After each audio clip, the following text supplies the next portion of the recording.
पुनर्विवाह भाग पहिला. आरोही म्हणाली, आई ग, माझ्या पोटात खूप दुखतंय ग. कळवतच आरोही उठली आणि तोल जाऊन बेशुद्ध पडली. आदित्य रूममध्येच होता. त्याने लगेच आरोहीला उचलून बेडवर झोपवलं आणि चेहऱ्यांवर पाणी शिपडून तिला उठवण्याचा प्रयत्न केला. परंतु तिला जाग आलीच नव्हती. खरं तर घरी एकटाच असल्याने तो सुद्धा घाबरलेलाच होता. तरीही त्याने आपल्या डॉक्टरांना फोन करून घरी बोलवून घेतलं. सकाळची वेळ असल्याने डॉक्टर लगेच आले व त्यांनी आरोहीला तपासले. इंजेक्शन व काही औषध देऊन काही तपासण्या लिहून देऊन ते निघून गेले. औषधांच्या प्रवाहाने तिला हळूहळू जाग आली, पण तिला जाणवले की अचानक ओटीपोटात दुखून ब्लिडिंग होत आहे. ती तशीच बाथरूममध्ये पळाली. तिच्या पाठोपाठ आदी देखील गेला व ती बाहेर यायची वाट बघू लागला. पोटात कळ येऊन रक्तस्राव सुरू होत होता. फ्रेश होऊन आरोही बाहेर आली, परंतु चालण्याचे त्राण नसल्याने आदीने तिला मदत केली. चहा बिस्किट खायला देऊन तो तिला डॉक्टरकडे घेऊन गेला. डॉक्टरांनी तपासण्या केल्या व रिपोर्ट येईपर्यंत थांबायला सांगितले. रिपोर्ट आल्यावर डॉक्टरांनी त्यांना केबिनमध्ये बोलावून सांगितले की आरोहीच्या रिपोर्टानुसार ती गरोदर होती व तिचा गर्भपात झालेला आहे. हे ऐकून दोघेही अवाक झाले. हे कसं शक्य आहे? आदित्य आरोहीकडे तर कधी डॉक्टरकडे बघू लागला. आरोहीच्या डोळ्यांमधून अश्रू वाहू लागले. दोघेही आरोही गरोदर आणि आज गर्भपात या दोन्ही बातम्यांनी शॉक झाले होते. डॉक्टरांचा निरोप घेऊन दोघेही कसेबसे घरी परतले, परंतु दोघांमध्येही स्मशानता शांतता होती. आदित्य एक राजबिडा, उत्साही, कर्तबगार, नामांकित असा एक मोठा बिझनेसमन आदित्य पाटील. आरोही म्हणजे आदित्यची दुसरी पत्नी. दिसायला अतिशय सुंदर, परंतु राहणीमान अत्यंत साधे, अशी आईवडिलांची अकाली छत्र हरपलेली मुलगी. आरोही व आदित्य यांचे 9 महिन्यापूर्वीच लग्न झाले होते. आरोहीचे हे पहिले तर आदित्यचे हे दुसरे लग्न होते. आदित्याचा 1.5 वर्ष आधीच पहिल्या पत्नीसोबत डिवोर्स झालेला होता.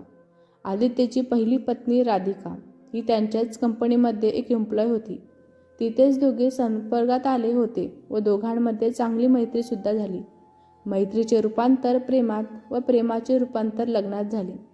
आदित्याच्या घरच्यांना राधिका मुळीच पसंत नव्हती, पण आदित्याच्या हट्टांसाठी त्यांनी लग्नाला होकार दिला आणि थोड्याच दिवसात राधिका व आदित्याचे खटके उडू लागले.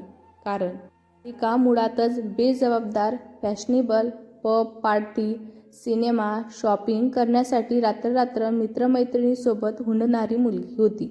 मध्यमवर्गीय असली तरी तिचा मित्रवर्ग खूप पैसेवाला होता, त्यामुळे तिला देखील त्यांच्या सवयी लागलेल्याच होत्या. आदित्यला हे माहिती होतं, पण लग्नानंतर सगळ्यांसारखी ती सुद्धा बदलेल असे त्याला वाटत होते. आदित्य देखील श्रीमंत होता, पण त्याच्या घरचे संस्कार खूप चांगले होते. मुलगा असूनही तो शिस्तीत वागायचा, पण राधिकाच्या बाबतीत सगळे उलटच होते. राधिकाने खरं तर आदित्यचे स्टेटस, त्याचा पैसा बघूनच प्रेम केलेलं असेल असं बोलायला सुद्धा हरकत नव्हती. दोघांचा संसार सुरू झाला. दोघेही एकत्र ऑफिसला जाऊ लागले. ऑफिसमध्ये सोबतच असल्याने ते दोघे सरळ घरी परत यायचे. परंतु राधिकाला मात्र बाहेर फिरायची सवय असल्यामुळं तिला ते आवडायचंच नाही. आदित्यला कामाचा जास्त लोड असल्यामुळं तो जमेल तसे तिला घेऊन फिरायला जायचा, परंतु त्याला ऑफिसनंतर घरच्यांसोबत वेळ घालवायला सुद्धा आवडत होता. आई वडील, आदित्य व त्याचा लहान भाऊ वरद असे त्यांचे चौकोनी कुटुंब होते. आता तर राधिकाही त्यात आलेलीच होती. घरी प्रत्येक कामाला नोकर होते. कसलेही काम करायचे टेन्शन नव्हते. पैसा, गाडी, नोकर चाकर, प्रेम करणारा नवरा, भरलेले घर. राधिकाला कशाचीही कमी नव्हती. तरीसुद्धा तिला आयुष्यात चांगलं वाटत नव्हता. अशातच राधिकाला दिवस गेले. सगळे खूप आनंदात होते. सासूबाई तर त्यांना मुलगी नसल्याने तिचे खूप लाड करीत होत्या. आदित्यसुद्धा तिची खूप काळजी घेत होता. पण म्हणतात ना, विनाशकालाचे विपरीत बुद्धी, असेच काहीसे राधिकाच्या बाबतीत सुद्धा झाले होते. याला हे गरोदरपणा इतक्या लवकर नको होतं. तिला वाटत होतं यामुळं तिचं स्वतंत्र आयुष्य ती जगू शकणार नाही. आधीच लग्नामुळं तिच्यावर बंधने आली होती. आता तर बाळ झाल्यानंतर ती पूर्णपणे अडकून पडणार होती. त्यामुळं तिनं आदित्यला मला बाळ नको असे सांगितलं होतं. आदित्य म्हणाला, मला बाळ हवे आहे ना. त्याने तिला समजावून सांगितले की घरात सगळे किती आनंदात आहे. तू यासाठीच कितीतरी बाळांचा विचार कर ना.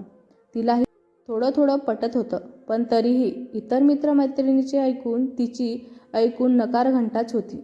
घरी कुणीच आपलं ऐकत नाही हे बघून तिने मनोमन काहीतरी ठरवलं आणि माहेरी निघून गेली. घरच्यांना वाटलं की बरेच दिवस झाले ती माहेरी गेली नाही, म्हणून त्यांनीही तिला जाऊ दिले आणि माहेरी जाऊन गुपचूप तिने स्वतःचा गर्भपात करून घेतला आणि सगळ्यांना सांगितलं की आपोआपच रक्तस्राव सुरू झाले व गर्भपात झाला. फोनवर आधी सोबत रडून रडून सांगू लागली होती. तो लगेच तिला भेटायला आला आणि तिला परत घेऊन गेला. 8 दिवस तिचं मूड बदलण्यासाठी बाहेरगावी फिरायला सुद्धा घेऊन गेला होता. आदित्य म्हणाला, जे घडलं त्याचा विचार सोडून दे. घरी पण सगळे नाराज झाले, पण देवाचा निर्णय त्यासमोर आपलं काहीच करू शकत नाही ना, म्हणून सगळे तिला समजावू लागले होते. नेहमीप्रमाणे सगळ्यांचे रुटीन सुरू झाले.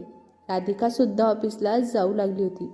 एके दिवशी राधिका आणि आदित्य तिच्या वाढदिवसाची शॉपिंग करायला म्हणून मॉलमध्ये गेले होते. तेव्हा तेथे आदित्यला त्याचा एक मित्र भेटला. तो मित्र डॉक्टर होता. राधिका शॉपिंग करण्यात बिझी होती. ते दोघेही गप्पा मारत होते. तितक्यातच आदित्यने राधिकाला आपल्या मित्रांसोबत ओळख करून देण्यासाठी आवाज दिला. राधिकाचे लक्ष नाही हे बघून त्याने दुसरीकडूनच ती माझी बायको असे त्याला सांगितले. तेव्हा त्याचा मित्र प्रशांत बोलला की मी त्यांना ओळखतो. आदित्य म्हणाला, तू कस काय ओळखतो तिला? प्रशांत आठवून म्हणाला, अरे मागच्याच महिन्यात त्या माझ्या दवाखान्यात येऊन गेल्यात. अरे पण तू का नाही आलास रे बायकोसोबत? अबॉर्शन करायला तू सुद्धा सोबत हवा होतास ना. आदित्य म्हणाला, काय? आधीला काही कळेनासच झालं. तो बोलला, अरे काय बोलतोस तू? तेव्हा प्रशांत बोलला, अरे हो, मला माहिती नव्हतं ती तुझी बायको आहे, नाहीतर मी तुला भेटलोच असतो तेव्हा.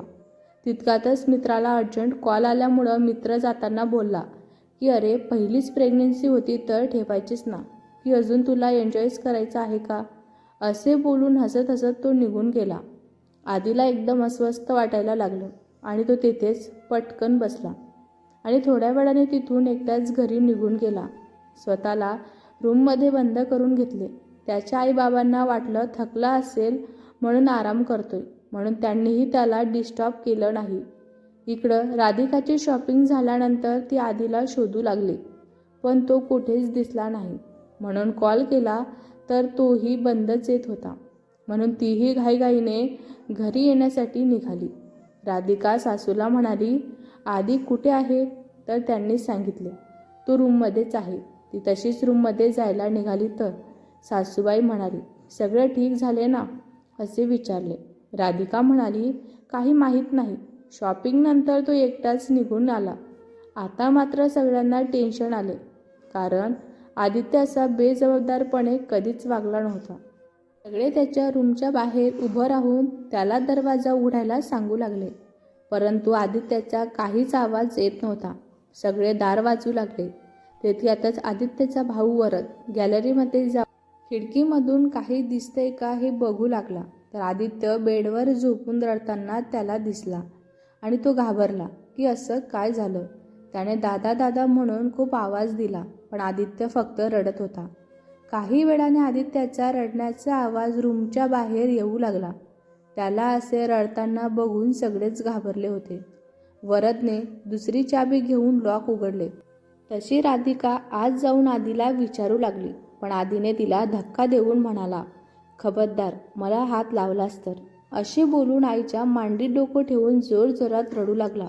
राधिकाला कळलं नव्हतं की आधी असा का वागतोय. माझे काय चुकले? आधीच्या बाबा म्हणाले, सगळ्यांनी रूमच्या बाहेर बसा आणि त्याला थोडा वेळ शांत होऊ द्या, नंतर आपण विचारू काय झालं ते. काही वेळानंतर आधी स्वतःच बाहेर आला, पण येताना राधिकाचे सगळे सामान घेऊन आला व तिला बोलला की आताच्या आत्ता या घरातून चालती हो. कुणालाही काही कळत नव्हतं की काय झालं आहे. आधीचे बाबा बोलले की अरे आधी काय झाले ते तरी सांग ना, आणि राधिकाला का घराबाहेर काढत आहेस? काय केलं तिने? तेव्हा आदित्य चिडून बोलला की काय केलं हिने, तिलाच विचारा. तेव्हा राधिका घाबरली, पण तिच्या लक्षातच येत नव्हते. तेव्हा आदित्य म्हणाला, विश्वासघात केला हिने. आपल्या घराचा वारस माझं येणारं बाळ हिने स्वतःच्या हाताने मारून टाकलं. हे ऐकून सगळ्यांना धक्काच बसला. भेटूया पुढच्या भागात. हा भाग तुम्हाला कसा वाटला कमेंट करून नक्की सांगा. व्हिडिओ आवडला असल्यास लाईक करा, शेअर करा. नवीन असाल तर चॅनलला सबस्क्राईब करा. धन्यवाद.